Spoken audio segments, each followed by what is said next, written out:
After 3 long years, Rockstar Games has finally updated the GTA Trilogy Definitive Edition, fixing bugs in the game, removing features you might not have thought of, as well as letting CJ drink sodas normally now. Today we have over 15 brand new fixes, features, and bugs in the GTA Trilogy Definitive Edition to go over. I want to give a shout out to Besk Infinity, TJGM, and Rockstar Invader. I did learn a few things from these guys, and Rockstar was very barren in their patch notes, but there are a lot more changes than what Rockstar has told us. So if you learned something new from the video, please consider giving it a thumbs up.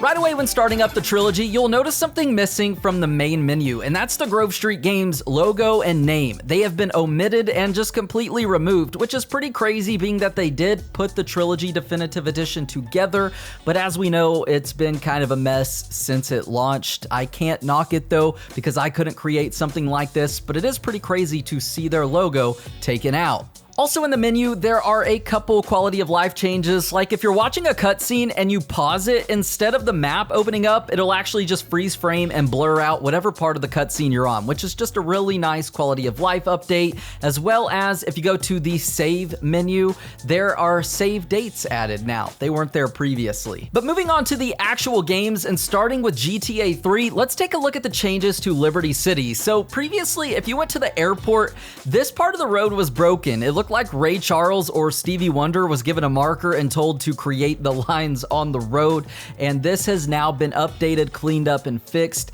As well as if you go to the secret message you weren't supposed to be able to get here, you know, Rockstar Games didn't change the message, but they changed something a little odd, and that's all of the trees in this area that were previously there. They've now been taken out. Again, that's something kind of weird. I always wish that Rockstar would have changed this message in the trilogy, but they didn't.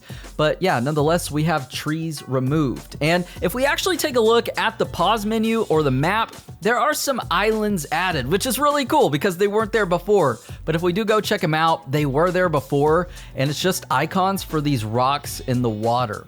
Now, another crazy thing that has been changed and just patched is getting to the islands early. Before, you could go right here, get out of the car, and fall under the map, and this would allow you to get and explore Liberty City early, but it has now been patched, and Claude, since he can't swim, will just drown. Another minor feature that is pretty cool is Claude giving the middle finger. Initially, he couldn't do this, but way back on the original version of GTA 3, he could. Well, this feature has now been added back in. Maybe it's Rockstar saying F you to Grove Street Games.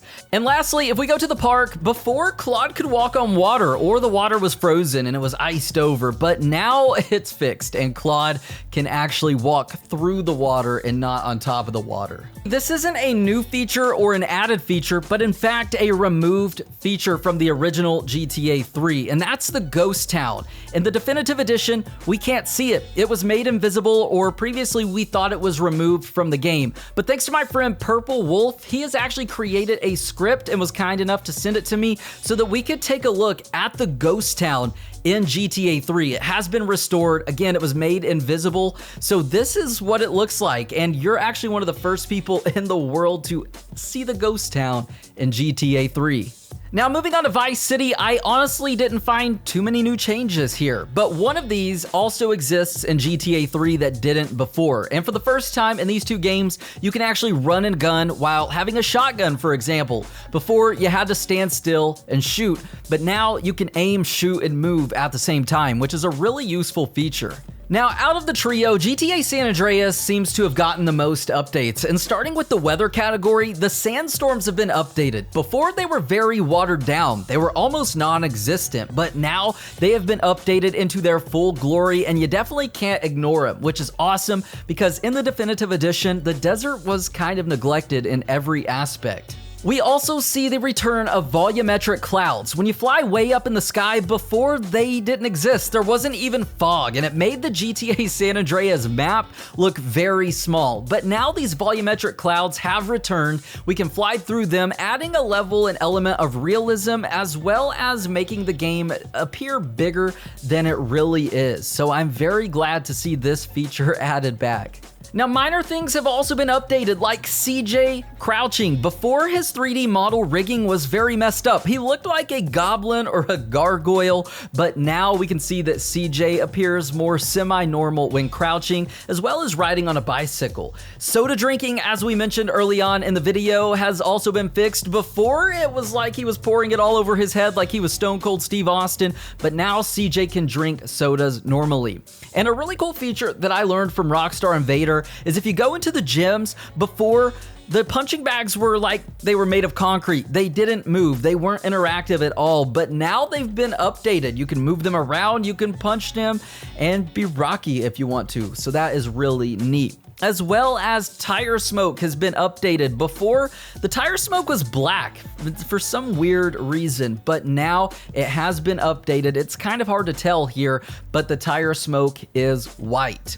And one of the last features that I noticed in San Andreas is the street lights. And this actually goes for all 3 of the Trilogy games. But in San Andreas, for example, the street lights at night had more of a white glow to them, but they now have been updated with a bright, vibrant amber glow that is more reminiscent of the time frame, as well as the PS2 version of the game. So it's nice to see the lights updated in the environments. Now, the final and most major update of them all is a brand new feature in the main menu called Classic Lighting. And what this does is restore each game in the Trilogy to the look that we know and love from the PlayStation 2, updating the ambience, the environment, and the sky, most importantly, in each game. So this was something that was introduced in the mobile port first. And you know it's bad when a mobile version looks better and plays better than the console and PC versions. But again, this feature can be toggled on or off in the menu depending on your own personal preference, but I love it. In San Andreas, for example,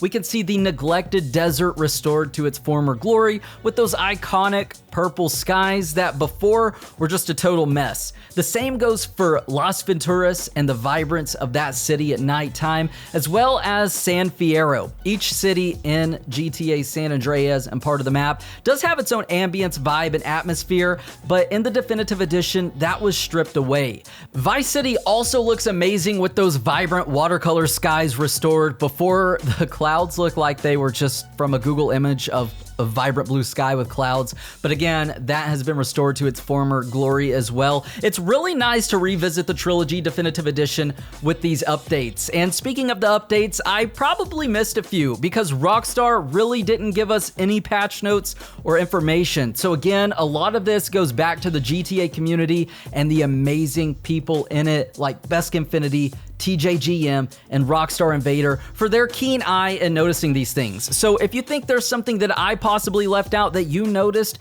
be sure to let me know down below in the comments. It's really awesome to look through these new features, changes, and bugs that were fixed in the game, and it was fun to do it side by side and give y'all a great visual. So again, be sure to let me know down below in the comments if there's any that I missed that you picked up on, and I'll be sure to check them out. Thank y'all for tuning in. Hopefully I earned your thumbs up, and I hope to see you next time.